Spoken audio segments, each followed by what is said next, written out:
આ ઉમેશ બાબુરાવ પટેલની જે લડત છે અને જે એની મૂવમેન્ટ છે, લોકોની સાથે એનો જે એનો સતત વધતો જતો સંપર્ક અને લોકોનું સતત વધતું જતું એનું સમર્થન, એ આ વખતે એ લેવલ ઉપર કદાચ પહોંચી ગયું છે કે કદાચ જો એ આ ત્રિપાંખિયા જંગની અંદર કદાચ આગળ નીકળી જાય તો પણ નવાઈ નહીં હોય. નમસ્કાર મિત્રો, ખબર છે .com આપનું સ્વાગત છે. હું છું વિરામ. દમણ નામ સાંભળતા જ, દીવ નામ સાંભળતા જ તમને તમારા મનમાં એક જુદા જ પ્રકારની લાગણી આવતી હોય છે. અને દમણ અને દીવની સીટ એક છે.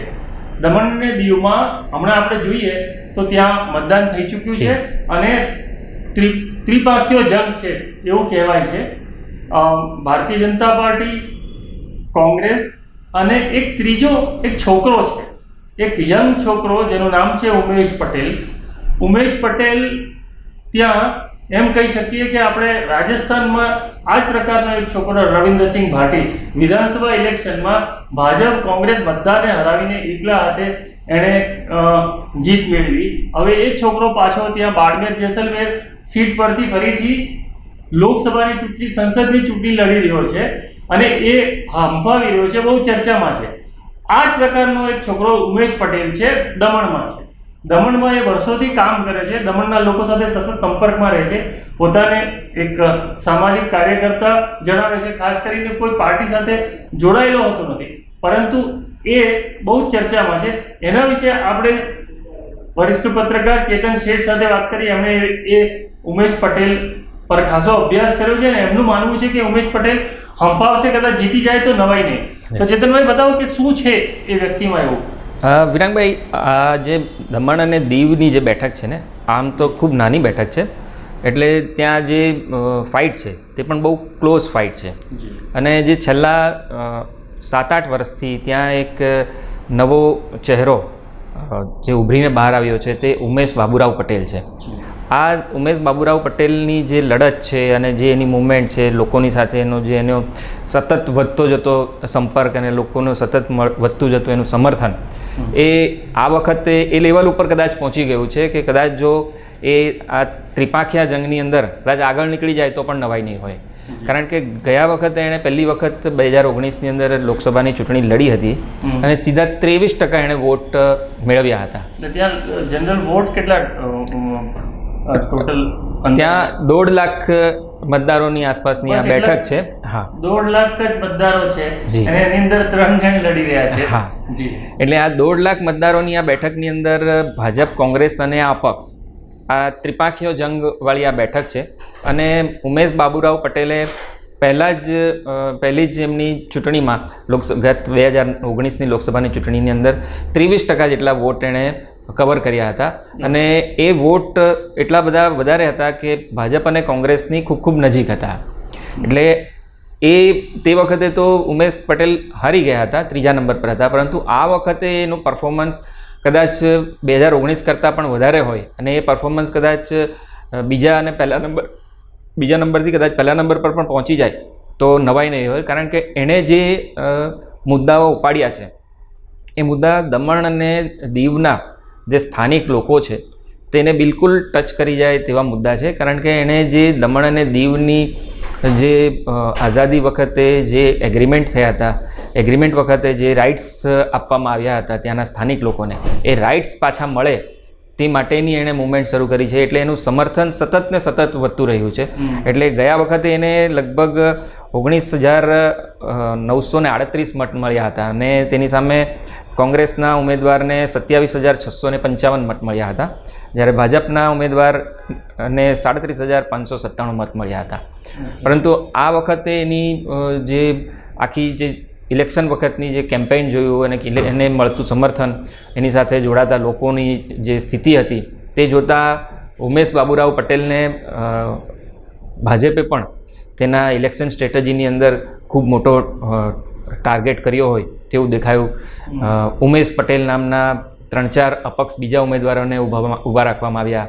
એક વાપીની અંદરથી ઉમેશ બાબુરાવ પટેલ, બિલકુલ સેમ નામવાળા વ્યક્તિને દમણમાંથી કેન્ડિડેટ તરીકે ઊભા રાખવામાં આવ્યા કે જેથી ઉમેશ પટેલ જે મૂળ છે ઉમેશ બાબુરાવ પટેલ, તેને મત આપવામાં લોકો ગૂંચવાય અને એ મત ટ્રાન્સફર થઈ જાય તો તેનો ફાયદો કદાચ બીજેપીને થાય.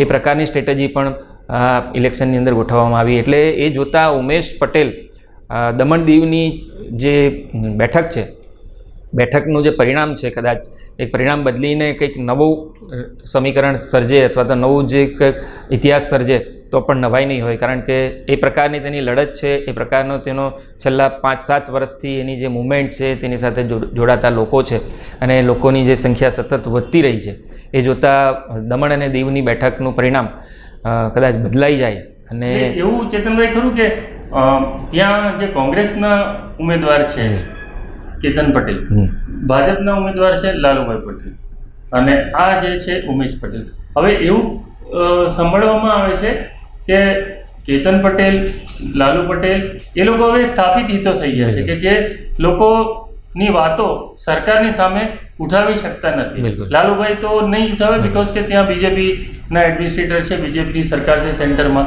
અને કેતન પટેલનો જે ભૂતકાળ છે એ ભૂતકાળના લીધે એ સરકારને દબાયેલા રહે છે કે જે સેલવાસની અંદર થયું બિલકુલ મોહન ડેલકર સાથે, એ કેતન પટેલ સાથે ના થાય એની કોઈ એટલે બહુ ઓછી શક્યતા છે કે એ બી ડરીને બેસી ગયા હોય. એટલે એક જ વ્યક્તિ જે છે કે જે લોકોની વચ્ચે જઈને, કારણ કે ત્યાં ડિમોલિશનનો બહુ મોટો ઇસ્યુ દમણમાં હતો, ઘણી જગ્યાએ ડિમોલિશન થયા છે, લોકોના ઘરો ગયા છે. રાહુલ ગાંધીએ આવીને ત્યાં સભામાં એવું કીધું કે તમારો ઘર તોડનાર જેલમાં જશે, એવું ત્યાં રાહુલ ગાંધીએ જાહેર મંચ પરથી ત્યાંના એડમિનિસ્ટ્રેટર બાબતે, પ્રફુલ્લ પટેલ બાબતે એવું કહ્યું કે એને હું જેલમાં મોકલી આપીશ એમ. તો જ્યારે ઉમેશ, આ બહુ ઓછા લોકો છે ત્યાં, અને ઉમેશ એના મુદ્દાઓ ઉપાડે છે, એટલે એના લીધે એ પોપ્યુલર હોય બિલકુલ કહી શકાય. બિલકુલ, કારણ કે એના જે મુદ્દાઓ છે તે પ્રો દમણ અને દીવના લોકોને માટેના મુદ્દાઓ છે, અને એ મુદ્દાઓ માટે એનું એગ્રેશન, એ મુદ્દાઓ માટેનું એનું પદાર્પણ અથવા તો એનું સમર્પણ ભાવ એટલો બધો વધારે છે કે લોકોને હવે તેની અંદર નવો નેતા દેખાઈ રહ્યો છે, અને તેટલે જ એને ખૂબ ઝડપથી પ્રતિસાદ પણ મળી રહ્યો છે. એ પ્રતિસાદને આપણે છેલ્લા 2019ના ઇલેક્શનની અંદર જ આપણે વોટને જે એને મળેલા વોટની ટકાવારી છે તેની અંદરથી જ આપણે જોઈ શકીએ છીએ. અને એ વોટની ટકાવારી પાછી એવી પણ નથી કે કોઈ પણ એક પક્ષને કાપી હોય, અને બંને ભાજપ અને કોંગ્રેસ બંનેના વોટને એક સરખી રીતે જ કાપ્યા છે. ભાજપના બી 11% વોટને કાપ્યા છે અને કોંગ્રેસના બી 11-11.5% વોટને એને કાપ્યા છે. એટલે એવું નથી કે મની પાવર, મસલ પાવર, એ બધાનો અસર તો ત્યાં જ પડે છે. કારણ કે દમણમાં એવું કહેવામાં આવે છે કે ત્યાં વોટિંગ ગિફ્ટ પણ થાય છે. હા, સાચી વાત છે.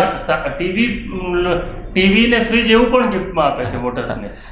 સાચી વાત છે. પરંતુ વિરાંગભાઈ, એક આ બધી ફ્રીબીઝ અને ગિફ્ટિંગ ને એ બધું એક લેવલ સુધી ચાલતું હોય છે, પરંતુ જ્યારે લોકોને પોતાના અસ્તિત્વ માટેની જાગૃતિ આવી જાય ત્યારે આ બધી વસ્તુ હોવા છતાં પણ લોકો વ્યક્તિ પોતાનો એવો જ પસંદ કરે છે કે જે પોતાના માટે લડી શકે તેવાને. એટલે આ સ્થિતિ દમણની અંદર આપણને દેખાઈ રહી છે કે લોકો ભલે આ ત્યાંનું વાતાવરણ ગિફ્ટિંગની આધારે વોટિંગ કરાવવાનું હોય, પરંતુ હવે જે છેલ્લા 5-1 વર્ષની અંદર જે લોકોએ જાણ્યું છે, અનુભવ્યું છે, એના કારણે અને એ મુદ્દાઓ પર ઉમેશ પટેલે જે પ્રકારનું એગ્રેશન બતાવ્યું છે, જે પ્રકારે લોકોની સાથે ઊભા રહ્યા છે, એ જોતાં લોકોને એવું લાગ્યું છે કે ભાઈ આ આપણા નવા નેતા આવા હોવા જોઈએ, અને નવા નેતા આપણને કદાચ આ મુશ્કેલીઓમાંથી બહાર કાઢી શકશે. એટલે જ એને જે છેલ્લા ઇલેક્શનની અંદર જે એને લોકોનું સમર્થન મળ્યું, લોકો એની સાથે જોડાયા, જે પ્રકારે લોકોનો સમૂહ એની સાથે દેખાયો, એ બતાવે છે કે કદાચ ઉમેશ પટેલ આ દમણ દીવની બેઠક ઉપર નવો ઇતિહાસ પણ સર્જી શકે, અને દમણ દીવની બેઠક આ વખતે કદાચ પક્ષીય રાજકારણને સાઈડમાં મૂકીને એક નવા ચહેરાને પોતાને માટે પસંદ કરે. લાલુ પટેલ ત્રીજી કે ચોથી વાર? હા, લાલુ પટેલ 3 ટર્મ થઈ ગઈ. 3 ટર્મ થઈ ગઈ. એની સામે એન્ટી ઇન્કમ્બન્સી તો છે ખાસી મોટી છે, અને કેતનભાઈ બી રહી ચૂક્યા. બિલકુલ.